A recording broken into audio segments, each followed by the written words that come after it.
Hey everyone, so I finally watched at least the first 90% of the Starfleet Academy show. And I gotta say it's not Star Trek or at all. It's just not. But I am gonna kind of give it a kind of good fate review as in someone who's never seen Star Trek in the least. And it's just from a sci-fi standpoint mostly. And one I gotta say, from a sci-fi standpoint only, it is not the best either. It's just not. Like, for instance, it starts off with the burn, and they give no explanation to what the burn is. They just say the burn and move on. I saw a couple of the videos of reviewing how bad it is, how bad the show is, and I'm like, okay.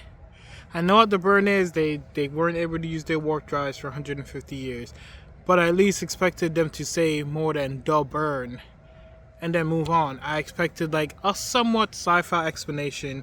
Oh, gravity bomb or something damaged the galaxy's gravitational forces and made it impossible to establish a warp field, something like that, or something else. Like it doesn't matter. Something that would explain what the burn is and why you couldn't travel between planets for 150 years and why the Starfleet was basically just put on the back burner because they couldn't really do anything. Because there's a lot of explanations. They could have said there was a gravity system that damaged the galaxy's gravitational field, prevented a stable warp field bubble because gravity is a part of the warp field bubble to basically enclose everything, or a subspace, something that prevented a subspace field from being established, which is also part of warp, and that would also keep you from traveling through space at warp speed, because those have actually also been things in Star Trek throughout the years that have been reasons why you couldn't go to warp. They didn't explain anything, they just moved on from it. And yeah, it's episode 1, but come on, it's episode 1. You should be trying to explain what's going on, not just, oh, this happened, let's move on from it completely and jump into a different storyline altogether, which didn't make any sense. Then most of what happens in the episode, from a sci-fi only standpoint, not from a Star Trek standpoint, just from a sci-fi standpoint, didn't make a lot of sense. It was very rushed, and it was very, oh, it's sci-fi. Well, let's just put a pretty label sci-fi on it and keep it pushing. Because a lot of it didn't really make sense. Like, there's little robots floating around the ships, and you're like, why are they floating around the ship for? Star Trek has always been like a self-contained ship. You didn't really need robots flying around the ship to do stuff because there's nothing really to do. The floors pretty much clean themselves, the windows clean themselves, so why do I need a robot to do anything? You have replicators in every hallway so that you can get what you need from some point in the hallway. What is the robot for? I don't know at all. The end of it made it even worse because they get attacked and the robot is going around putting out fires, and I'm like, but in the 21st century, which we currently live in, we have fire suppression systems in skyscrapers that put out fires for us. We don't need to go around putting out those fires. How would they in the 22nd or 23rd century, I don't even know what century they're currently in, how are they in super far future, 22nd, 23rd, I think it might even be the 25th century. How are you in that timeline and you don't have a fire suppression system that puts out fires inside of the hallway like every Star Trek has had before? What happened to all that technology? Why do you need a little robot going around putting out the fire? Because that's very inefficient. Super inefficient. Then there's the main character. Well, the guy that's the main character. He hacks everything super easy, super fast. And I'm like, yeah, but didn't Star Trek have biometrics for everything, like voice recognition, retina recognition, even DNA recognition on a lot of their stuff? How is he just hacking everything like that? And how is he hacking things from Starfleet and from aliens at the same time? They use completely different systems. We even know from the Star Trek lore that they use completely different systems, and from a sci-fi standpoint only, they would use completely different systems, making them hard to hack and know how to hack everything just in a moment. That just doesn't make sense. But to be fair, it has its good sci-fi moments, its good sci-fi points. It has an okay storyline when it comes to sci-fi. Not great, but it's okay. It's not the worst. It could do worse. I'm pretty sure Discovery did worse because I watched the first episode of Discovery and I got halfway through and I was like, I can't do this anymore because this makes no sense. But at least this one I got like pretty much to the end and it got really boring. So I was like, I don't want to watch this because most of this doesn't make sense and it's kind of like just throwing sci-fi in as a gimmick for this show.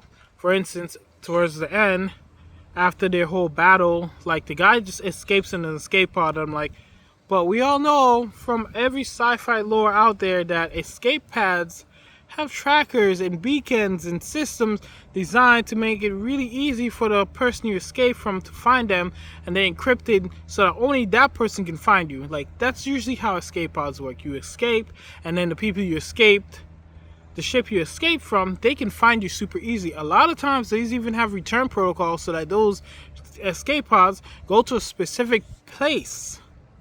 And if you escape from a Starfleet ship, it makes sense that your escape pod would head to a Starfleet base. You can't escape in a Starfleet escape pod after getting your ship destroyed and then just be okay with no explanation. And I was like, that's weird. Like, why is this stuff happening? Like, it not only like from a Star Trek standpoint, but from just a sci-fi standpoint, some of this stuff doesn't make sense. And then the biggest thing that I noticed was like right at the end, or at least where I stopped watching pretty much, is the ship. The ship's design is relatively, I mean, it's not cool because it's kind of lame looking, if I'm going to be honest. They're trying to like make the original NXT class ship very new age and minimalist and like all sci-fi like, but at the same time I'm like, not really. You didn't do a very good job of that because you kept the same design. You pretty much just made stuff flat. That's all you did. You made stuff flat and pointy. That's it. It looks like Hawkgirl's wings on the back of her ship. Basically, that's what it is. The nacelles, when you see the ship at first, it looks kind of weird because the nacelles are like a weird shape.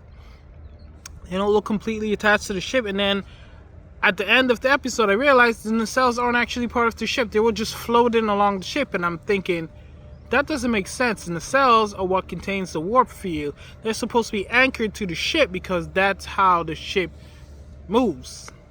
That's what holds everything together, and then the ship can move. If they're literally floating behind the ship,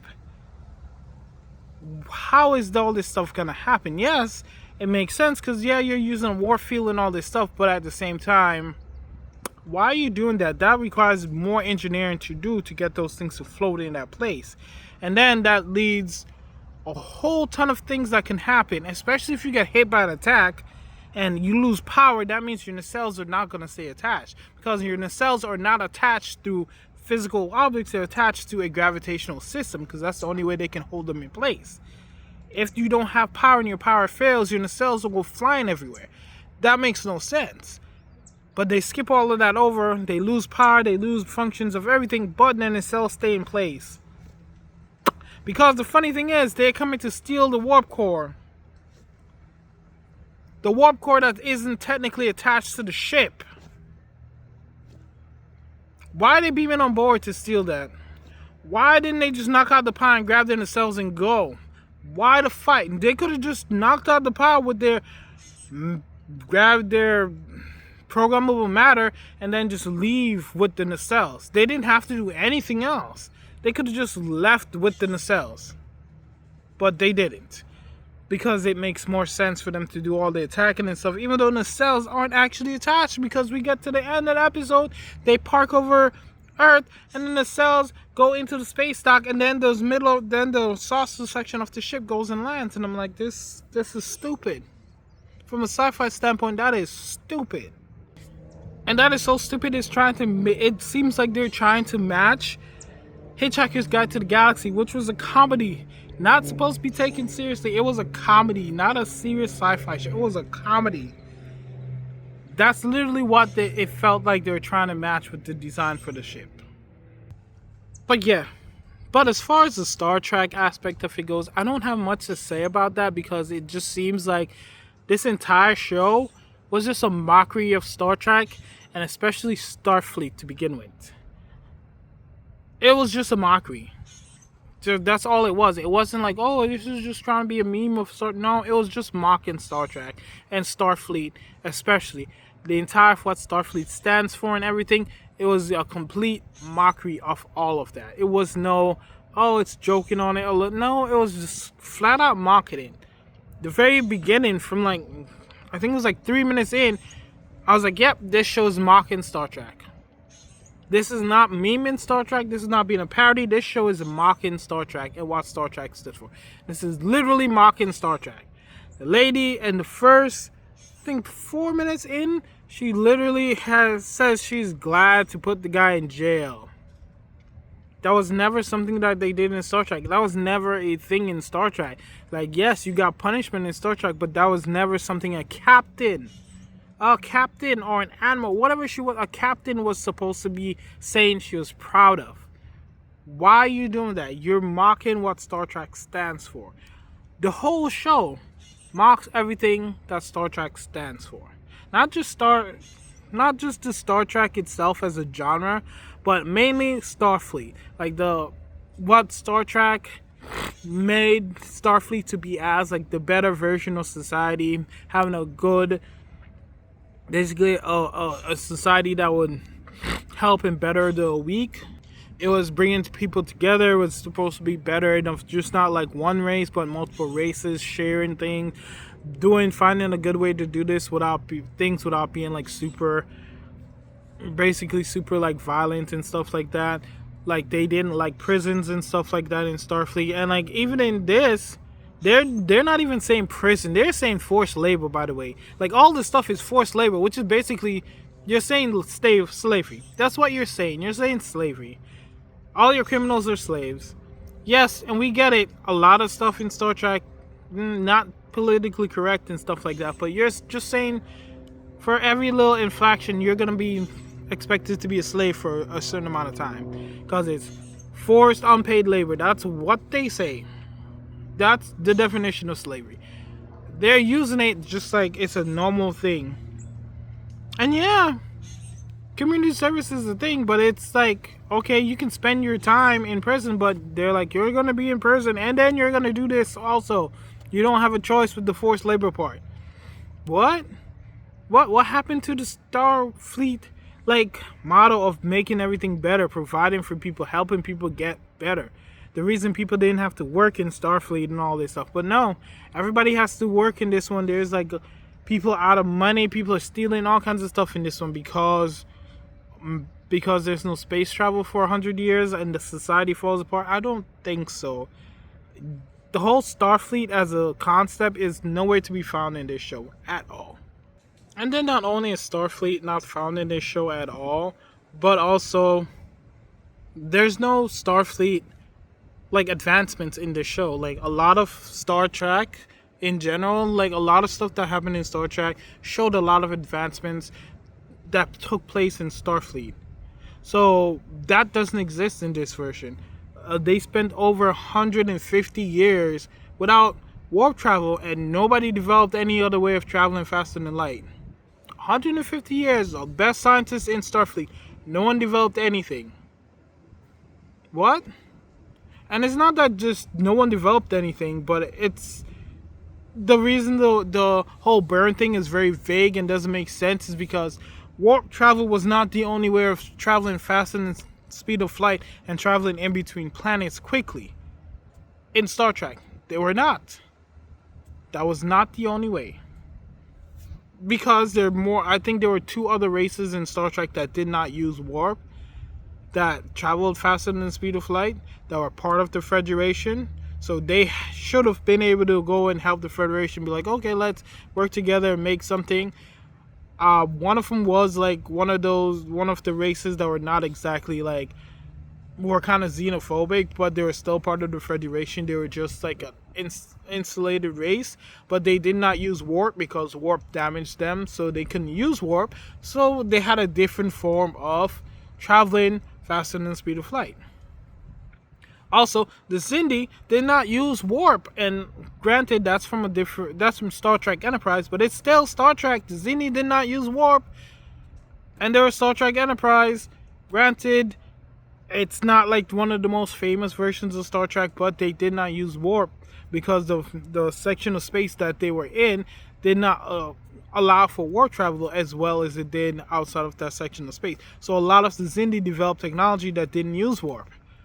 And then we have the biggest thing that kind of makes this series a little bit off: the Borg. The Borg. Yeah, you know, the people that like take over planets and is super powerful and travel all around the galaxy and does all kinds of stuff. They don't use warp.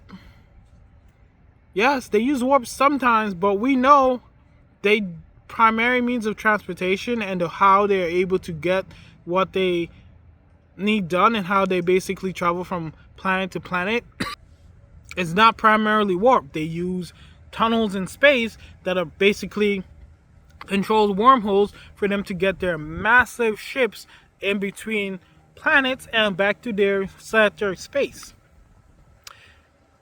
That is parts of NXT. That's part of Star Trek The Next Generation. That leads into Star Trek Voyager. The Borg are part of Star Trek lore, and it's a big part of Star Trek lore, but they're completely ignored in this because there's no way the Borg can exist and all the Federation just stops traveling faster than the speed of light for 150 years, and there's no Borg anything. The Borg would have took over like a large section of the Federation space because the Federation and the Borg are at war basically, and they're basically at like a tipping point war, so they're like encroaching on each other's space all the time. And if all of a sudden one of them can't go fast and can't travel faster than the speed of light, then you're now pretty much a sitting target. You're a duck. You're just a duck with a blindfold on that can't see what's coming, and you're a target. And not only the Borg, but Deep Space Nine is a thing also. Deep Space Nine is a thing. Deep Space Nine does not revolve around traveling using the warp core. Deep Space Nine is a hub for different races that travel back and forth using the wormhole that is centered in Deep Space Nine. And the thing is, some of those races that come to Deep Space Nine do not have warp travel the way that everybody else does. They do not use warp drives, and part of the thing in Deep Space Nine is they try to make those other races a part of the Federation. Granted, they're not really sharing technology and stuff like that, but still, they're trying to make those other races a part of the Federation. They're trying to become a part of the Federation. They're trying to expand the Federation. So it doesn't make any sense. Like, this show makes no sense at all. It's an okay show. I don't like drama, so I'm not going to rate it on that because I don't like drama shows, but it's heavily leaning into that. It's an okay show from a sci-fi standpoint. It's not a great show because it leaves out like a lot of sci-fi things and it ignores a lot of stuff that's you wouldn't in a regular sci-fi show, because that's part of the lore of being sci-fi, is explaining stuff and getting all these sci-fi things into it so you know what's going on and it feels a little bit more real. They don't do any of that. They just say it's sci-fi, let's move on with it. They don't do any of that. They don't explain anything. The first episode is like an hour and 20 minutes long and nothing is explained in the first episode at all. Nothing. It's just like everything is just left to sci-fi and all the stuff from Star Trek is left out. It makes no sense at all. Then from a Star Trek standpoint, this show is a complete mockery. It's mocking Star Trek as a whole, and it kind of sucks. From that standpoint, it's a completely trash and horrible show. Mocks sci-fi just as bad as Discovery does. Just completely mocking of Starfleet in general. The captain lays on the side of her chair. She doesn't sit in the chair, doesn't even stand up all the time. It's a complete mockery of what Starfleet itself stands for, and for it to be called Starfleet Academy is even more of a slap in the face. But yeah, I just wanted to talk about that because it was bad. From a sci-fi standpoint, it was a bad show, but it was okay. It had its saving graces. But from a Star Trek show, it was completely horrible. Complete mockery of the show itself. Complete mockery of the genre. Complete mockery of Starfleet in general. Like, the Orville is a comedy and a parody, and it respected Star Trek a lot more than this show. Like, completely respected Star Trek as a show about 100 times more than this show did. Because this show is a complete mockery. There's no professionalism anywhere in this show at all. But yeah, Anyway, that's it. I'll see you guys in the next video soon. Don't remember to subscribe, and I'll see you guys pretty soon. There's a video floating around my head somewhere about another movie review that I probably did a long time ago because I haven't done one in a while. Later.